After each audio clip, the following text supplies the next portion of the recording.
There's a particular kind of loneliness that arrives just when you think you're finally getting better.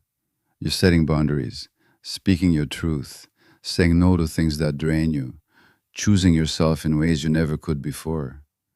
And the people around you are getting uncomfortable. Some pull away, some get critical, some suddenly have a lot of opinions about who you're becoming.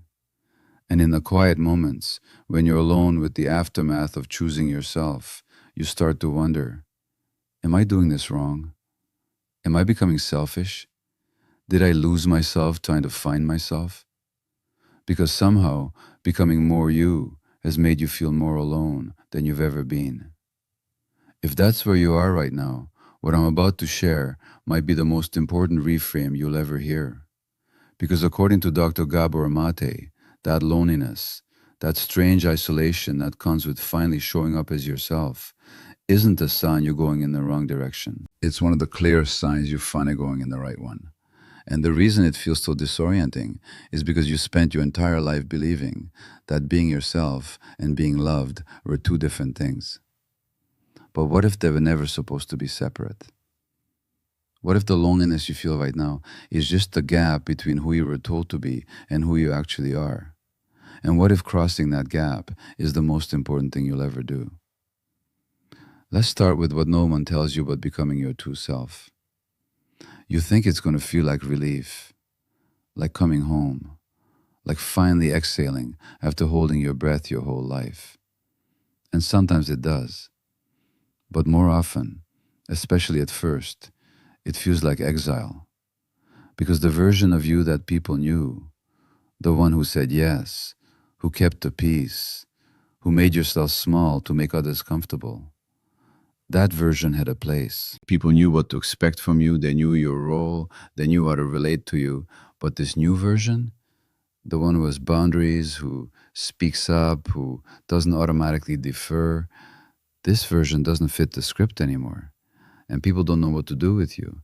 Some get confused, they ask what's changed, they say you're different and they don't mean it as a compliment. Some get defensive because your boundaries force them to confront their own behavior in ways they're not ready for. Some get angry because the role you played in their life, the peacekeeper, the helper, the one who always gave, is suddenly vacant, and they have to face what happens when you stop performing it. And some just leave, quietly, without explanation, because the relationship was never really about you. It was about the function you served. And when you stop serving that function, there's nothing left to hold. This is what Gabor Maté calls the cost of authenticity. And it's a cost most people are never warned about, because we're told that being ourselves will set us free, that authenticity is the path to connection, that when you show up as who you really are, you'll find your people. And that's true, eventually. But first you lose people. Not because they're bad, not because you're bad, but because the relationship was built on a version of you that no longer exists. And some people can adapt to that. They can meet the new you, get to know you again, build something real. But some can't, because they didn't fall in love with you. They fell in love with what you did for them, how you made them feel, the role you played. And when that role is gone, so is their interest. And that hurts. It hurts in a way that makes you question everything. Because if being yourself cost you relationships, maybe being yourself isn't worth it. Maybe you were better off just adapting, just playing the role, just keeping everyone happy. At least then you weren't alone. But here's what you need to understand. You were already alone. You just didn't know it yet. Because loneliness isn't about being by yourself. It's about being with people and still feeling unseen. It's about performing a version of yourself that gets approval, while the real you stays hidden, unmet, unknown. That's the loneliness you've been carrying your whole life. The loneliness of knowing that the person people love isn't actually you. It's a projection, a performance, a carefully curated version designed to be acceptable. And every time someone said they loved you, there was a part of you that wondered, would they still love me if they knew? If they knew how angry I really am? If they knew how much I need? If they knew I don't actually want to be the person they need me to be? That doubt, that constant gnawing doubt, That's the deepest loneliness there is. And you've been living in it for so long, you thought it was normal. But it's not normal, it's survival. It's what happens when you learn very early that being yourself isn't safe. According to Gabor Maté, this is the central wound of childhood trauma, not the dramatic, obvious kind, the quiet kind, the kind where nothing terrible happened, but nothing truly safe happened either. You weren't abused, but you weren't seen. You weren't neglected, but your needs were inconvenient. You weren't rejected, but love felt conditional, like it depended on you being a certain way. So you learned to be that way. You learned to read the room, to adjust, to become whoever you needed to be to stay connected. And you got so good at it that you forgot you were doing it. The performance became automatic, invisible, just who you are. Except it's not who you are. It's who you had to become. And the process of becoming your true self is the process of peeling that apart, of noticing where you're performing and choosing to stop, of noticing where you're adapting and choosing to be honest instead, of noticing where you're abandoning yourself and choosing to stay. And every single time you make that choice, you're doing something your nervous system believes is dangerous. Because the last time you were yourself, it cost you something. Maybe it was your parents' approval. Maybe it was your friends' acceptance. Maybe it was a relationship you thought you couldn't live without. So your system learned being yourself equals loss.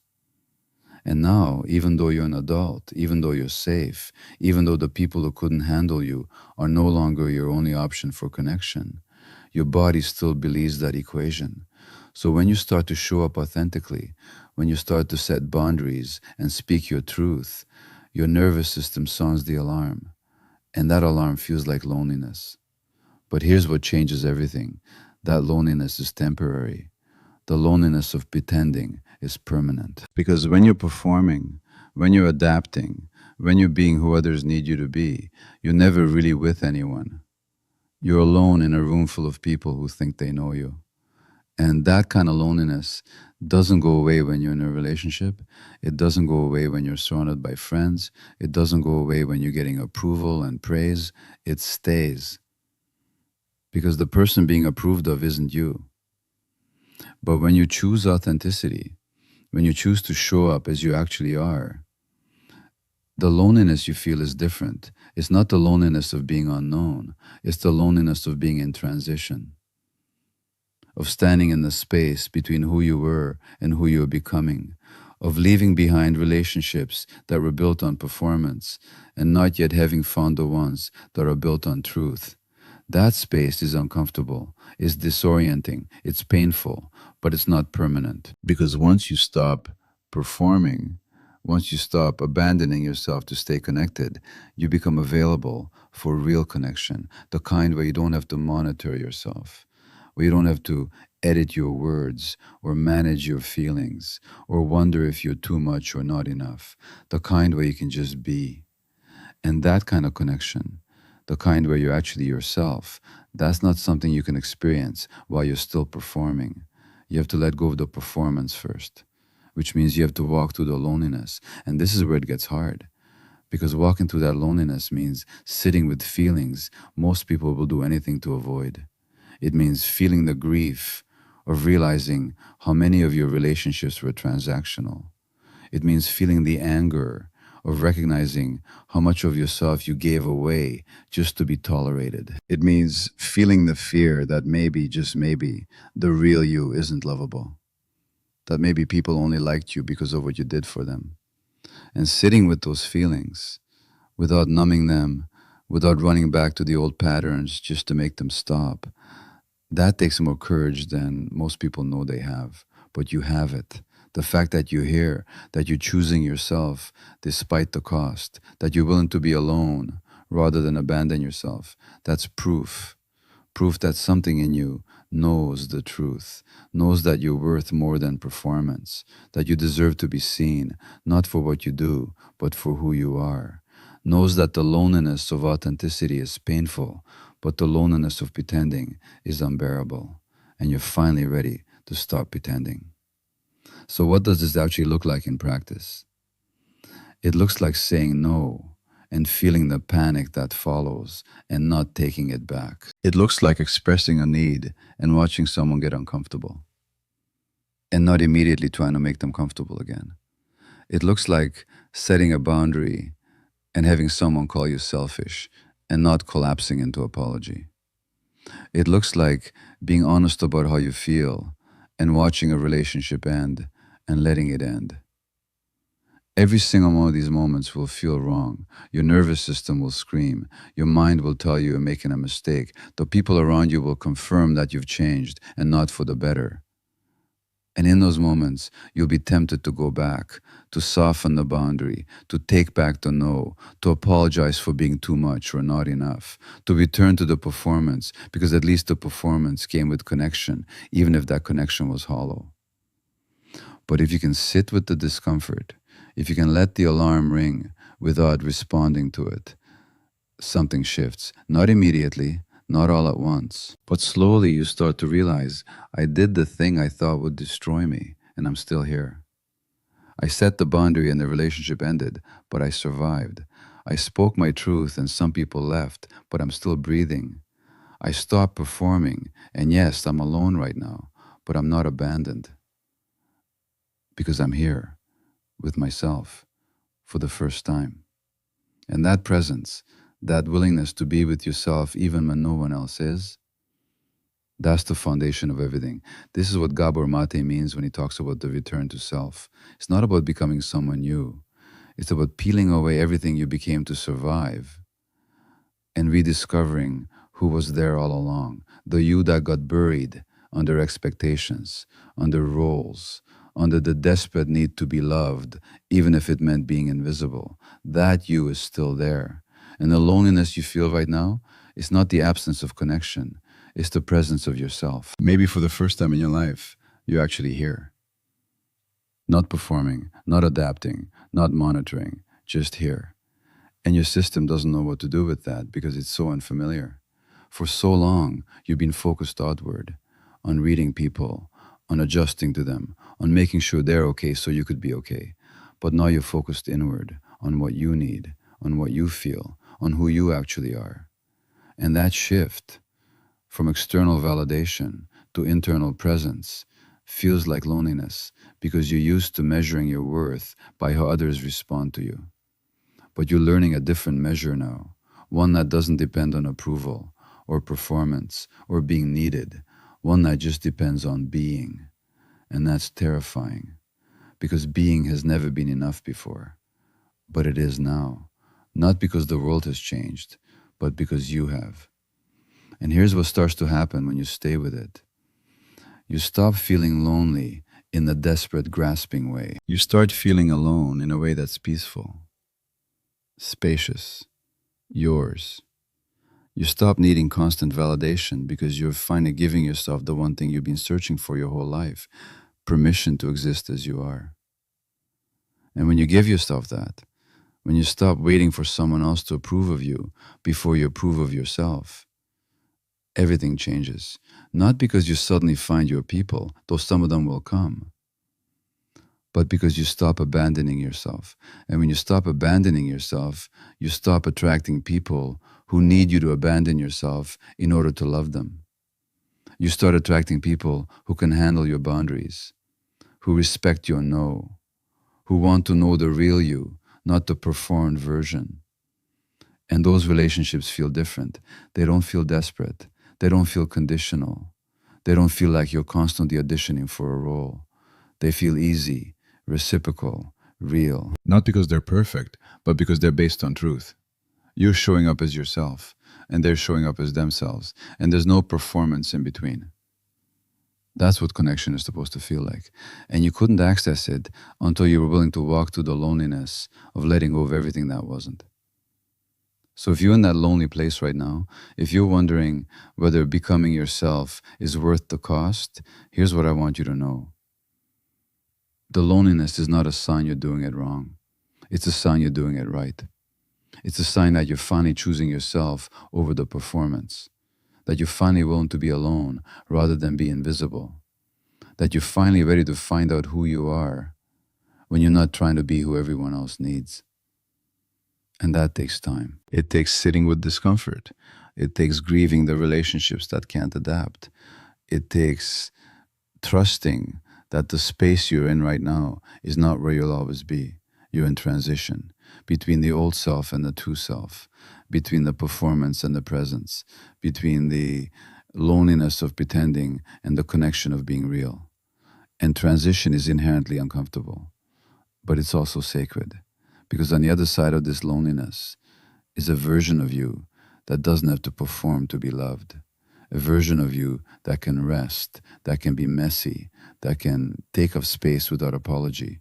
A version of you that's finally free. And here's the beautiful part. The people who are meant for you, the ones who can meet you in your authenticity, they can't find you while you're still performing. Because the performance is a mask, and masks attract masks. But when you take yours off, when you're brave enough to stand there without it, you become visible. Not to everyone, not to the people who needed you to stay small, but to the people who have been looking for someone real, someone who's done the work, someone who's willing to be seen, someone who's not afraid of their own truth. Those people exist, but you have to become yourself first before they can recognize you. And yes, that means walking through the loneliness. That means losing people who can't come with you. That means standing in the gap between who you were and who you're becoming, with no guarantee of what's on the other side, but you're doing it anyway. And that makes you one of the bravest people I know. So here's my question for you. What's one way you've noticed yourself changing as you become more authentic? And how have the people around you responded? Share in the comments, not because you need validation, but because naming it helps you see how far you've come. And if this resonated, if it helped you make sense of the loneliness you're feeling, consider subscribing. There's more where this came from. Because the journey of becoming your true self isn't a one-time event. It's a practice, a daily choice to show up honestly, even when it's hard. And you're worth that honesty. The loneliness you feel right now is not the end of the story. It's the middle. The part where you're between worlds, between versions, between the old life and the new one. And it's uncomfortable, but it's not permanent. Because on the other side of this loneliness is something you've been searching for your entire life. The experience of being loved for who you actually are, not who you pretend to be, not who you perform as, not who others need you to be, but you, messy, honest, imperfect, real. And that love, whether it comes from others or finally from yourself, is worth every moment of loneliness it took to find it. You're not losing yourself, you're finding yourself. And the loneliness is just the sound of the old version falling away. Let it fall. You won't need it where you're going.